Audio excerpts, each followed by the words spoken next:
Hello everyone, and welcome to another episode of the Daily Gwei Refuel, where I recap the latest news in the Ethereum ecosystem. I'm your host, Anthony Sassano, and it's the 3rd of November 2022. Right everyone, let's get into it. So, some fresh proto-danksharding news today from FLCL, who is a core developer at Nethermind, I believe. So you can see here that they were syncing proto-danksharding, or EIP4844 locally. Next step is DevNet v3. Blobs seem to be very promising. So yeah, we're already moving through the DevNets, as I've mentioned before. It goes devnets, testnets, then mainnet. The testnets, there's differences. Sometimes there's like short-lived testnets and longer-lived. First there's short-lived testnets, and then we get these things deployed to the long-standing testnets such as Gurley and Sepolia, and then obviously it goes to mainnet. Now I remember I mentioned a few days ago that the race is really on to get 4844 included in the Shanghai update. We're going to know more by the end of this month, I think, by the end of November, in terms of if it's going to be included or not. I think we will probably know by the end of the month, because leaving it much longer than that, it's not really going to leave much room for the relevant testing that needs to happen before it could be included on mainnet. But there are a lot of people working on it right now, and there are a lot of people who want it to happen in Shanghai. So we'll see. Well, obviously I'll keep tabs on it and keep you guys updated on it. I'm hoping it happens, but at the same time, I'm hoping it doesn't get rushed or anything like that. I wouldn't want something getting rushed into the protocol just for the sake of people being excited about it and then a bug happening.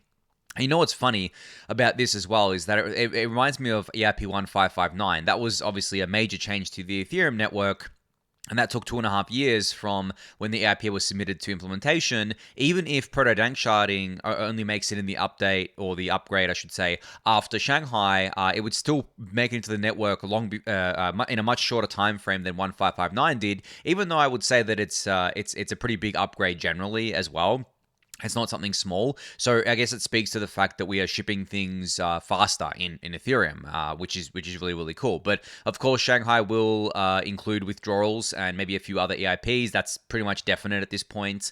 And obviously, you guys know I'm super excited about withdrawals because I think that's going to lead to a really nice great reshuffling, as I've called it. But even if it doesn't, I think that it just closes the loop and finishes off the Ethereum proof of stake migration, because it's not really complete until we have withdrawals, because right now, obviously, it's still a one-way bridge. But yeah, we'll see if danksharding gets into the Shanghai update. As I said, we'll probably know more by the end of the month. All right, so a new feature on the Ethereum.org website. So they've introduced learning quizzes to the website where you can test your knowledge about Ethereum. So you can see here there is a screenshot of the website, and asking very basic questions. What is Ethereum? Ethereum's native cryptocurrency is called, and then you got a list of 4 answers to choose from here. And there's 8 popular pages. You can now test your Ethereum knowledge across them and have more fun learning about Ethereum. The quizzes are currently targeted at users early in their journey of learning about Ethereum. They provide instant feedback and explanations to fix inaccurate mental models quickly and efficiently. After your quiz, click share results to show your Twitter friends that you're an expert in training.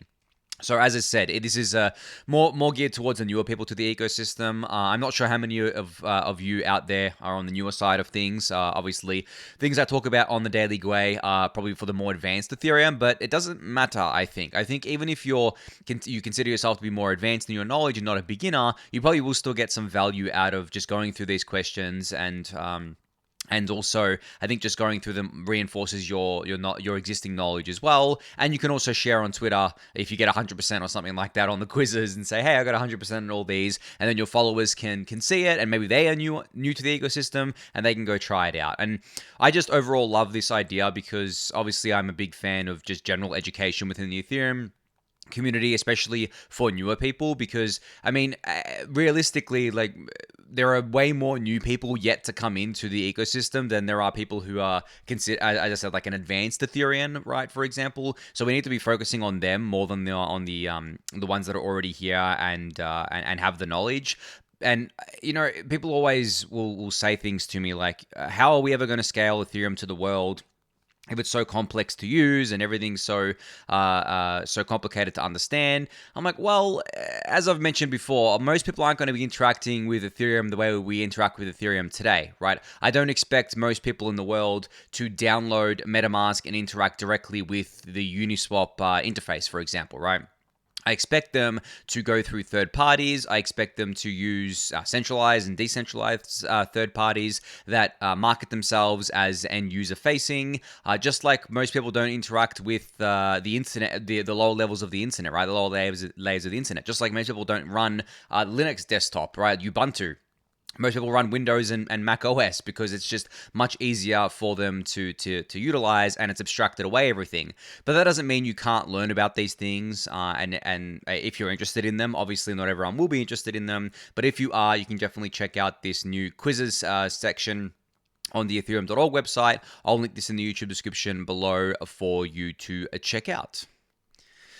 All right, an MEV-related update again today. So there's a thread here from Block Native where they said, we analyzed all MEV-boost blocks since the merge and found that on average, only 3.8% of an MEV-boost block is from private transactions, while the rest is from public mempool transactions. While not all blocks contain private transactions, the average proportion of private transactions per block is growing. And you can see here, this is broken down by relayer between Bloxroute, Eden, Flashbots, Block Native, Manifold, and the new Relayor.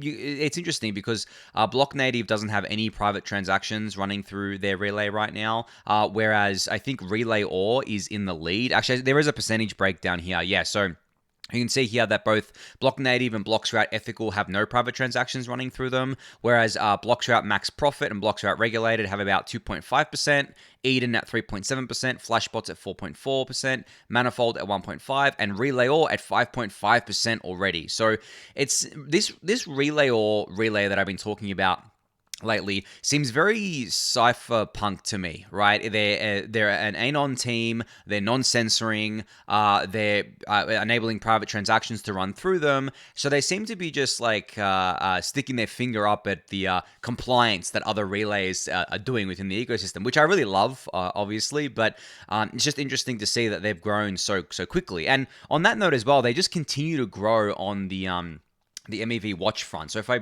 should have this website up. I've said that before, but if I bring up the website here, there was an update today actually to this website where I think they fixed their stats up here. So you can see that 71% of the network is unfortunately now enforcing this OFAC compliance thing, or AKA censoring tornado cash transactions. But if that's on all blocks, if we unclick all blocks, we can see the relayers. You can actually see that Flashbots' dominance is going down really quickly. So it's under 75% now. A couple of days ago, or a few days ago, that was like 85%. And non-censoring relayers are actually responsible for growing here. You can see that Bloxroute Max Profit is up to 11.3%. That's a non-censoring relay. Bloxroute Ethical 3.5%. Relayor and Manifold at 0.7%. And then in this chart, you can also see the growth as well, where you can see from here, where October 27th, 97% of MEV-boost blocks were OFAC compliant. And then since then, it's only been, a week since then or so, we are down to 84%. So we have reduced it by 13%, which is awesome. Like, that's what we want to see. We want to see this red trending down and this green becoming a bigger share of the pie here. And then obviously we can include all blocks as well. And you can see now, according to MEVWatch.info, there, I think 90% or so of the network, about 90% of the network is running MEV-boost in some capacity now. So there's only 12%, or sorry, I should say like 10 to 12%, because this has changed from when I looked at it before, 10 to 12% that are not running MEV-boost at all. That's pretty crazy when you kind of like, when you think about it. And I think that I'm not exactly sure how they measure this, because I've showed you guys rated.network before, and Coinbase, most of their blocks are vanilla blocks right now, but I think what they've done is that if there is a public announcement that MEV-boost has been enabled on validators, then they've probably added it to this based on the metrics from rated.network, but I have to basically confirm that. But yeah, around 90% of the network is currently running MEV-boost. So because the vast majority of the network is running it, I'm very, very glad that the growth is actually been in the non-censoring relays. And as I mentioned before, it's all profit driven. So we can expect these kind of things like max profit and other things like the relayor and stuff like that to basically to essentially continue to grow and continue to get more market share, which I think is obviously very, very cool. But yeah, I'll keep you guys updated. Obviously, over longer time frames, we'll have to see how this plays out. But yeah, go check out this block native thread as well. I'll link it in the YouTube description below. All right, so I highlighted a new resource from Superfizz the other day where he's got a GitHub repository listing out important dashboards within the Ethereum ecosystem. Well, there's also this site that was spun up by someone who joined the Daily Gwei Discord channel. I think their name is Blue Shadow in the Daily Gwei Discord channel. They shared this, and it's called eth-xyz, and it's basically a visualization of all of the dashboards that Superfizz has in his GitHub repo. So just another resource that you guys can use, and you can sort these dashboards as well by general Ethereum, staking, MEV related, all that good stuff there. So definitely check that out as well. I'll link it in the YouTube description below. Right, an update out of the RocketPool ecosystem today. So RocketPool Smart Node v1.7.0 was just released, which is a highly recommended update for all users. This is a large update including some breaking changes, so please carefully read all of the patch notes below before updating. So if you are running any RocketPool infrastructure, you can be sure to upgrade to version 1.7, but as was warned here, be careful and read through the patch notes before updating, which you'll obviously find linked in the YouTube description below. But yeah, I mean, RocketPool is another network that has been growing lately, but I think their growth has slowed a little bit. If I go to rated.network here, slowed a little bit, and it's they're at about 2% right now. And I was looking at this before, actually, metrics around growth. It seems Lido's picked back up again because of the fact that the quote-unquote peg was restored, or at least like ST-ETH went back to parity with ETH. So people, I guess, are feeling confident going back into to Lido here. And I believe CB-ETH, which is Coinbase's liquid staking token, is at 0.98 when fair value is 1.013. So that's going back as well. And I think we're seeing more people staking with these services, but RocketPool is at 2%, which is cool. I mean, RocketPool only hasn't been around for that long in terms of being live on mainnet, and they've grown relatively quickly, which is awesome to see. And they obviously continue to push out updates with version 1.7 coming out.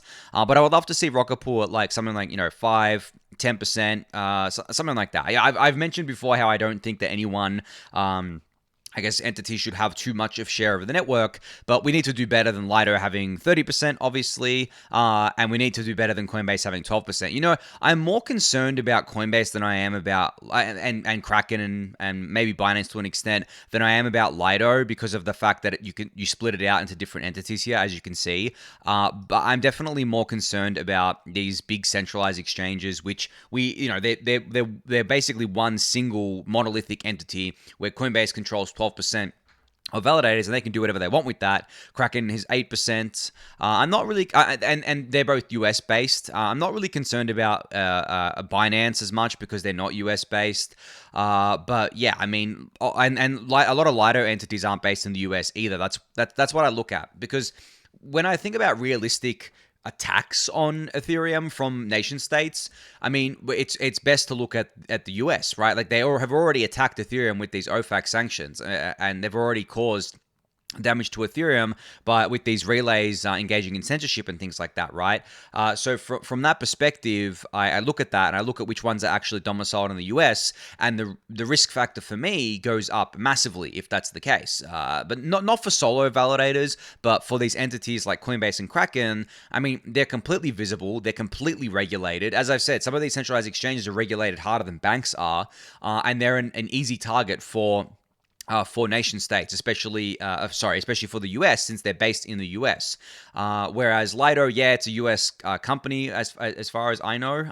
It may not be, but I believe they do have people based in the US there. But a lot of their entities, as I've shown before, are not in the US, are not registered in the US, which is obviously much better than maybe Coinbase or Kraken. But still, they have a large percentage of the network. Right? They have over 30% network penetration, which, if you were to kind of rank these things, that's putting them on par, maybe, or almost on par with a Coinbase or a Kraken, but they do have that saving grace of splitting out the different entities here. But I don't want to get into like the whole thing here. I've talked about this before. I know people disagree with me on this, but going back to my original point, RocketPool looks much better than anything here because RocketPool is an actual decentralized LSD, right? Liquid staking derivative, or liquid staking pool, I should say. And you can see here that they have 1,590 deposit addresses as part of that 2%. So obviously much, much more decentralized and distributed than Lido and any of the other services on here. But we want to see them grow. So I hope to see them go up to 5%, 10% or something like that. And I really want to see Lido below at least 20%. Like, I don't like that it's just been stubborn at 30%. But as I've said before, like, it's easier for things to grow, especially when starting from a smaller base, than it is for things to go down. Because for things to go down, they actually have to be out competed by the other services, because obviously there's no withdrawals right now. And I know I've mentioned this so many times and I'm beating a dead horse here, but I want to keep reminding people that for it to go down, we have to wait till withdrawals happens, because until then, people will exit their position, but they're not actually withdrawing their ETH. They're just exiting their ST ETH position, for example, on the open market, and that's why you see that the value of ST ETH fluctuate as well because of that dynamic there. But yeah, anyway, leaving that at that one today. As I said, you can go check out version 1.7 of RocketPool. I'll link it in the YouTube description below. All right, so massive news out of Polygon today. So you can see here Ryan Wyatt, who is the CEO at Polygon Studios, put out a tweet saying, "Major announcement. Earlier this year, we announced a display partnership with Meta, which is the company behind Facebook and Instagram. Now, Meta has selected Polygon's POS chain for minting digital collectibles. For the first time ever, creators will be able to mint and sell Polygon-powered digital collectibles on Instagram." So I know Meta has come under fire a lot lately for their focus on the metaverse, and their stock price has absolutely tanked. But that doesn't take away from the fact that Instagram has 2.5 billion users, I believe. I'm not sure how many of those are daily active, weekly active, or monthly active, but there are a lot of people on Instagram, right? And now we have this announcement that Meta has selected Polygon's POS chain for minting these digital collectibles or NFTs and allowing people to sell them directly on the Instagram app. And you can see an interface here where there's like a collection screen, a sell collectible screen. There's a MetaMask integration directly in here, which is really, really cool. You can see that you can buy NFTs and sell NFTs, and also the fee is paid by Meta because it's on the Polygon POS chain. Obviously, the fees are a lot cheaper than on Ethereum mainnet, but very cool to see that it's that's they're actually calling it out as paid by Meta there. But I mean, do I have to say it, guys? Like, Polygon obviously just continues to kill the business development game, and you guys know I'm an advisor to Polygon. Just another disclosure there for you, but at this point, it's just very undeniable that they've just killed the business development game. They're killing all the competition when it comes to this sort of stuff. They do a lot of this stuff in the background, and you only hear about it when it's actually announced, which is pretty cool. And they do a lot of marketing around this as well. And, you know, regardless of your view on NFTs and Instagram and Meta, generally, I think that, you know, Polygon is one of the teams, one of the leaders, if not the leader, of bringing new people into the crypto ecosystem, which is a net positive for everyone, I believe. So, yeah, you can go check out this announcement yourself. I'm sure you already saw it. There's tweets from Polygon and the co-founders, and obviously Ryan here about this. But yeah, if you're an Instagram user, obviously this also might be something that you're interested in. But yeah, I guess congrats to Polygon on landing this partnership. It's absolutely massive. I think that this isn't the only thing that they're going to be announcing. I have a feeling they got more up their sleeve, and I'm not saying that because I have any insider knowledge or anything like that. I don't actually hear about these things until they're public either, even as an advisor. So, but, you know, based on Polygon's track record, I'm sure there's more coming up from here. All right, so Succinct, which I've talked about before, which is a new bridging protocol, have announced today that proof-based interoperability is here. So they've announced the first demo proof of a consensus bridge at demo.succinct.xyz. This demo uses a ZK-snark Ethereum proof-of-stake light client to power a trust-minimized bridge between Girly and Gnosis chain. And there's a thread explaining what this is here. Now, I've talked about Succinct before, as I mentioned. They're a new type of bridge trying to use ZK snarks and light clients in order to create a very trust minimized bridge, because as we all know, like, bridges leave a lot to be desired these days within the a crypto ecosystem, which is not something I think controversial to say. But if you want to learn more about this, you can check out this thread here. I'm not going to go on another tangent and rant about bridges in general. There hasn't been any major bridge hacks lately, I believe. At least I haven't been made aware of any. But that doesn't mean that there won't be any in the future. And we have to be vigilant about this because, as I've mentioned before, these bridges are massive honeypots, right? They always will be.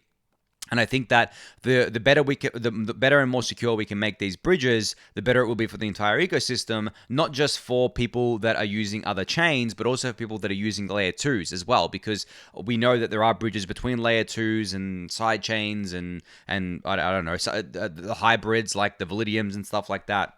So we want to make people's experience there both secure but also user-friendly, and that's what Succinct is trying to do here, I think, using this ZK Snark technology. But as I said, you can read this thread. I'll link it in the YouTube description below. All right, some alpha from Pseudotheos today around some ZK stuff that Scroll is working on. So you can read their tweet here where they said ZK-based L2s have a straightforward path to decentralization by leveraging existing GPU mining infrastructure to create decentralized proving networks. Now, I've spoken about this before, where basically GPUs could be repurposed from mining in order to be a prover on these ZK-based L2s. And now Pseudotheos has shared a bit of alpha that Scroll's been working on, and Scroll seems to have their own GPU prover. So you can say, as you can see here, the first paragraph reads, "In designing our ZK EVM, we quickly realized putting the EVM into a ZK proof would result in a large proving overhead due to incompatibility between native fields. To reduce time to finality on layer 1 resulting from this proving time, we decided to build our roller network, a permissionless and decentralized network of provers who generate proofs for Scroll layer 2 blocks." I've mentioned the roller network before, I think a little while ago now, but this is obviously another teaser about it, and they mentioned, there are two technical benefits of Scroll's decentralized prover network. They have designed their proving infrastructure to be highly parallelizable. This means that Scroll is able to massively scale proving compute simply by adding more proving nodes, and the community will be incentivized to build substantially better hardware solutions and run provers themselves instead of relying only on the Scroll team in a centralized way. To bootstrap in the initial phase of the network, Scroll is building GPU prover solutions internally, which we will open source for public usage. That's the little bit of alpha there, right? As this matures, we are exploring ASIC and FPGA solutions with several hardware companies. In the long run, we look forward to a vibrant competition in this domain and firmly believe that latency and cost of proof generation will decrease exponentially. And I've been saying that as well. You guys know that I'm an investor in Ingonyama, which is building these ZK proving ASICs, and GPUs are still going to be used, but there are going to be ASICs that get used as well, and FPGAs and things like that. But if you've heard people go on about the cost of proving being a bottleneck with ZK, I don't think that's going to be the case for very much longer. These hardware solutions are in the works, coupled with software solutions. There are plenty of teams working on it. There is a huge incentive to get these costs down, obviously, for this ZK technology, and I don't think it's going to take as long as people have said it's going to take. I think it's going to be much quicker than we anticipate. So very cool to see this. I'll link this in the YouTube description if you want to read through it again. But yeah, I mean, Pseudotheos actually works at Scroll now. I think I've mentioned him a few times on the refuel, but he recently got a job at Scroll, so I guess congrats to him on that. So yeah, this isn't just some random posting this. This is someone that actually works at Scroll. All right, so speaking of rollups, Benji here from I believe he works at Optimism Labs, shared a Twitter thread today saying, RAAS, rollups as a service. Deploy a rollup however you wish with full customizability. Want a ZK rollup that uses Eigen data availability or Celestia as a data availability layer? Want max throughput for your game? As easy as plugging and playing with APIs in Web 2. And there's a thread here with more information about this, which I'll link. But this goes back to what I've been talking about over, I guess, the last maybe couple of months around this, around making it easier for people and projects to spin up their own rollup and to be able to just go through a nice little interface in order to select, what chain they want to settle to. So Ethereum layer 1, okay, where they want to put the data availability, okay, they'll put it on Ethereum layer 1, or maybe they'll put it on on Eigen data availability layer, or Polygon Avail or Celestia or wherever, right? Execution layer, do you want to use EVM, or do you want to use something else, right? And then what kind of proofs do you want to use? What governance package you want to use? So basically, we have this modularized I've said that word wrong, modularized design, where people can chop and choose what they want from it, which I think is obviously very, very cool. But it goes beyond the chain itself. It also goes to governance and other things like that, which I don't think many people are thinking about, because they think about the technical stuff and they're like, okay, well, how are we going to govern this thing? Well, you can fork the governance from other projects that have been working on this. You don't have to start from scratch. You don't have to create your own thing. You can fork it. So I think this is going to be a major theme going forward, this rollups as a service. There's obviously Stacker Network, which I've spoken about before, and there is what Polygon is doing with their SDK. There is the OP stack. I think Arbitrum is working on stuff as well, obviously with their Anytrust chains and Nitro. So, I mean, I expect every L2 team to come out with something like this because it just makes sense. And I think it's just going to be very cool, and it's going to lead to hundreds, if not thousands, of rollups blossoming. Not all of them are going to succeed. Most of them won't, but we're going to have this battle of rollups, basically, this battle of L2s, which will play out over many, many years, and we'll get a better user experience out of it and just better infrastructure out of it, I believe. All right, a big announcement out of MetaMask today that they've partnered up with HyperPlayGaming, and they've been working together to bring MetaMask to every desktop game. So HyperPlay will be the new Web3 native game launcher that aggregates the Epic Games Store and the GOG Store to inject MetaMask into every game launched through these stores. So you can see here that on the HyperPlay client, that once you install, on the bottom left here, there is a MetaMask address, or I guess a MetaMask wallet connected to this. And you can install any games from the Epic Games Store or the GOG or GOG Games Store and interact with them using MetaMask. This is a pretty big partnership, actually, I believe, because look, Web3 native games are definitely something that a lot of people are tackling right now. Obviously, Immutable X and Polygon and a bunch of other projects are working on this. And now that MetaMask has teamed up with HyperPlay Gaming here to just inject it right into the launcher, I think it's very, very cool. And I think it's going to open up MetaMask and get MetaMask in front of people that wouldn't have otherwise used it. So great little partnership here, and congrats to them on landing it. All right, last up here, we have Token Flow Insights, which announced that they have completed their Series A round with $12 million committed to accelerate their journey. So what is Token Flow? Well, basically, they're a blockchain data analytics company, and they basically look at different data of different blockchains and aggregate all that all together and make it easy for people to sift through it. Sort of like what Nansen and Dune Analytics do. But yeah, the announcement today is that they raised $12 million in that Series A, led by Electric Capital and Delta Blockchain Fund, I believe, as new investors, and their existing seed investor, UDHC. And they also welcomed Ken Dieter from Electric Capital to their board as well. So congrats to them on this raise. They are working on supporting more than just Ethereum right now. They're going to be supporting Optimism, Arbitrum, ZK-Sync, Polygon, and Avalanche. And they're expanding vertically as they add more higher level data sets with core objects for people to search through. So if that interests you, if you're interested in blockchain data, definitely go check out Token Flow. But congrats to them on this raise. But yeah, on that note, that's going to be it for today. So thank you everyone for listening and watching. Be sure to subscribe to the channel if you haven't yet. Give that video a thumbs up, subscribe to the newsletter, join the Discord channel, and I'll catch you all tomorrow. Thanks everyone.